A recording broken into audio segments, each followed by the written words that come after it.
Hello friends, good morning সবাইকে।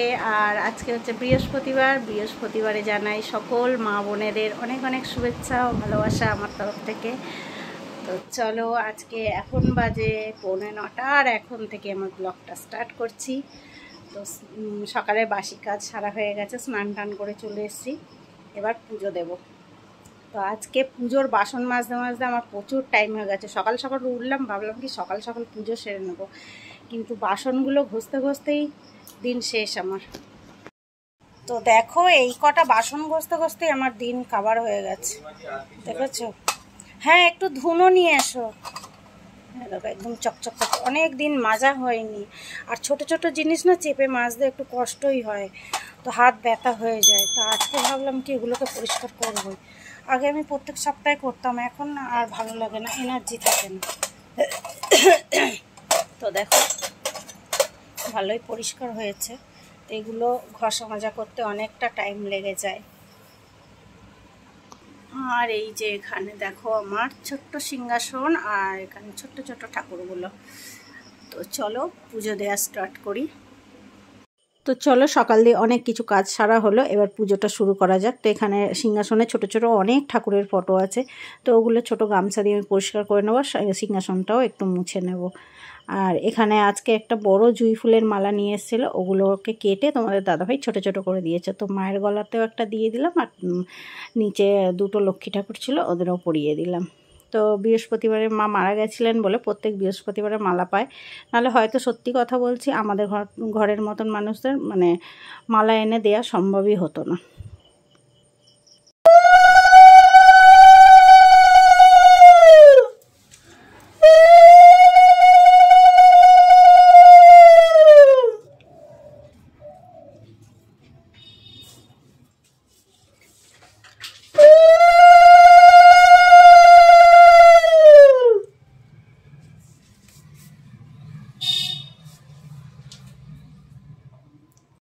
নমঃ শিবায়, ওম নমঃ শিবায়, ওম নমঃ শিবায়, ওম নমঃ শিবায়, ওম নমঃ শিবায়, ওম নমঃ শিবায়, ওম নমঃ শিবায়।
আর এখানে দেখো পুজো শেষ হয়ে গেল আমার, বৃহস্পতিবারের পুজো। আর বৃহস্পতিবারে জানো তো অনেক কাজে আমি ফাঁকি দিয়ে দিই, কিছু কিছু কাজে। কিছু করার নেই, সকাল থেকে এত চাপ থাকে। তো আগের দিনের একটু আলু ভাজা ছিল, সেটা রেখে দিয়েছি। আর একটু দেখো বাসি ভাত ছিল, সেটা ছেলের জন্য টিফিন রেডি করেছি। আর আমি এখানে একটু লিকার চা আর খই আর বিস্কুট দিয়ে খাবো। তো আগের দিন রাত্রিবেলা আলু আর বরবটি গাজর ভেজেছিলাম, এটা তোমাদের দাদাভাই রুটি দিয়ে খেয়ে নেবে। আর ছেলে ভাত খেতে ভালোবাসে, ডিমের অমলেট আলু সিদ্ধ দিয়ে ও ভাত খেয়ে নেবে এদিকে। তো এখানে দেখো তোমাদের দাদাভাই এবার খাওয়া দাওয়া হয়ে গেছে, এবার দোকানে চলে যাবে। তো ছেলে গেছে পটিতে, সেখানে বলতে গেছে। আর এখানে দেখেছো কত চড়া রোদ, তো বেরিয়ে যাচ্ছে, আমি একটু টাটা করে দিলাম। এত চড়া রোদ, পুরো সাদা হয়ে গেছে। আর বুঝতেই পারছো ভাদ্র মাসের রোদ, চড়া রোদ একদম। এই রোদে বেরোতে কেউ বেরোলে ঘরের লোকের চিন্তা হয়, জানো তো। প্রচণ্ড রোদের চাপ। সকালে বাসি কাজ হলো, পুজো হলো, টিফিন হলো। এবারে চলে যাব সোজা, আমরা কোথায় যাব মেয়েরা সবাই রান্নাঘরের দিকেই। এবার রান্নাঘরে পুরো সারা দুপুরটা কেটে যাবে। তো এই ফ্রিজে মাছ আছে, সেগুলো আমি বের করব, রান্নার জন্য রেডি করব। তবে জানো তো বৃহস্পতিবারে অনেকেই মানে যে নিরামিষ খায়, আমি কিন্তু মানি না, এখনও কিছু মেনে উঠতে পারি না। তো আজকে আমি মাছ রান্না করব। তো মাছ করব আমাদের জন্য, ছেলে মাছ খায় না, ওর জন্য ডিম রান্না করব। মানে আমাদের মাছ হলে ওর ডিম হবে, যেদিন মাংস হয় দুজনেরই এক হয়। তো এখানে রান্নার তেল শেষ হয়ে গেছে, 1 প্যাকেট রান্নার তেল, এটা আমি বড় বোতলে ঢেলে নেব। আর এখানে দেখো ছেলেকে বলেছি, ওর পরীক্ষা চলছে, ওকে ঘরে পড়তে বলেছি, ও অমনি চলে আসলো। মানে যতক্ষণ আর কি ফাঁকি দেওয়া যায়, ওকে ঘরে পড়তে বসি, এখানে কাজ করি, ও মাঝে মাঝেই উকি দিতে চলে আসে। ঘুরে গেল, যেই বকা দেবো আবার ঘরে চলে যাবে। রান্নাঘরে ঢুকে যখন রান্না করতে যাই না, মাথাটা খারাপ হয়ে যায় যে কি রান্না করব, 3 বেলা ধরে কি রান্না করব। ছেলে আমাদের সব রকম খাবার খায় না, মানে কোনো সবজি খাওয়া শেখেনি। আবার এদিকে মানে দুপুরে মাছ হলে রাত্রিরে সবজি। তোমাদের দাদাভাইয়ের একটু সবজির তরকারি মানে 5 মিশালি তরকারি হলে রুটি খেতে খুবই ভালোবাসে, কিন্তু রোজ রোজ কি 5 মিশালি তরকারি ভালো লাগে? মানে মাথা খারাপ হয়ে যায়। আর এই যে 2টো ডিম বের করলাম, এটা অমলেট করে আর আলু সরু সরু করে কেটে এটা ছেলের তরকারি হবে। ও আবার বলে দিয়েছে, মা গ্রেভি হবে আর শুকনো করে হবে, ঝোল যেন না হয়। মানে এই বয়সেই এত মানে খাবার টেস্ট বুঝে গেছে ওর, লাল লাল হবে, মাখা মাখা হবে বেশ। আবার আজকে বলে রেখেছে, মা কালকে কিন্তু আমাকে মাংস কষা করে দেবে। তো ছেলে কি খাবে, বাপ কি খাবে, এই হচ্ছে সমস্যা। আমি তো সব রকমই খাই, ওর বাবারও কোনো সমস্যা নেই, কিন্তু এই ছেলেটাকে নিয়ে অসুবিধা হয় দুপুরের খাবারটা নিয়ে। শুধু ডিমের উপর থেকেই বেশিরভাগ ও চলে।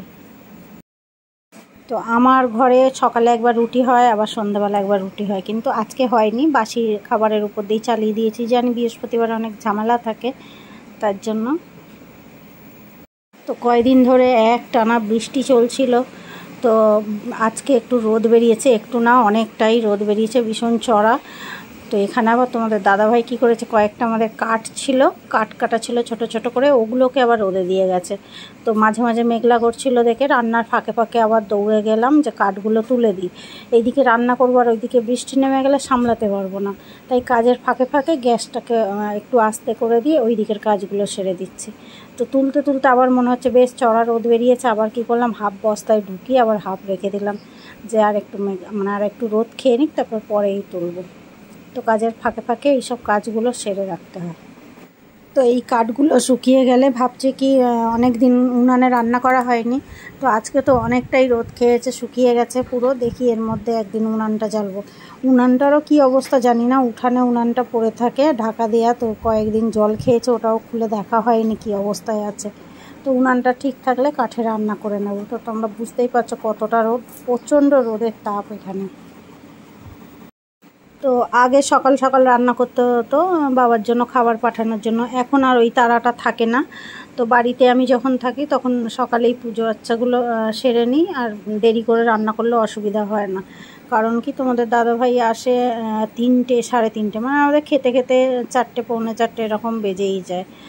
তো ওর জন্য রান্না তাড়া থাকে না, টুকটুক করে রান্না করতে থাকি, অসুবিধা হয় না। ছেলের খাবারটা আগে করে দিই, ছেলেকে দিয়ে দিই, রান্নার মাঝখানে ছেলেকে খেতে দিয়ে দিই, কিন্তু আমরা দুজনে অনেক বেলাতেই খাই, তার জন্য টুকটুক করে কাজগুলো সারছি।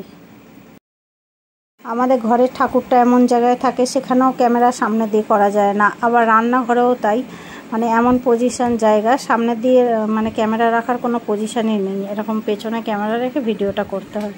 তো দেখতে খুবই বাজে লাগে ব্যাপারটা, যে সবসময় এরকম পিছন দিক দিয়ে ক্যামেরা হচ্ছে, সামনে রাখার কোনো পজিশানই নেই, যার জন্য এরকম করতে হয়। তো এখন আমার ছেলের কিন্তু আমি এখনও রান্না করছি ঠিকই, কিন্তু ছেলের খাওয়া হয়ে গেছে, ছেলের রান্নাটা আগে করে দিই, আগে ও খেতে দিয়ে দিই। ও ঠিক 1টা থেকে 1:30টার মধ্যে ভাত খেয়ে নেয়, তো ওরটা টাইমে ঠিক আমি করেই দিই। এখন বাজে দুপুর 2টো, আর মনে হচ্ছে কি সন্ধ্যে 6টা, পুরো অন্ধকার হয়ে আসছে। আর এদিকে হাওয়া বাতাসও ছেড়েছে অনেক জোরে, নামবে। এরকম হাওয়া দিলে আবার মেঘ কেটে যায়। দেখো গাইস, মেঘটা শুধু দেখো অন্ধকার হয়ে আসছে, হাওয়াটা কিন্তু দারুণ লাগছে। আর আমার ছেলে তো নাচানাচি, ব্যাস এক্ষুনি মাথায় পড়েছিল। হ্যাঁ, এই আনন্দে কেমনি করছে, ও বাবা, এ কি খেপে গেছে তো, এ মা, এ বাবা এটা কি হচ্ছে। তো চলো, তোমাদের দাদাভাই চলে এসছে। এখানে দেখো ডাল রয়েছে, আর এখানে মাছ দিয়ে আলু দিয়ে করেছি, এটা হচ্ছে ট্যাংনা মাছ, আর একটু ওল মাখা করেছি, আর তোমাদের দাদাভাইয়ের জন্য দুটো উচ্ছে ভাতে দিয়েছি, আর আমি এখানে খেতেও বসে গেছি। তো চলো, ভিডিওটা আমাদের এই পর্যন্তই।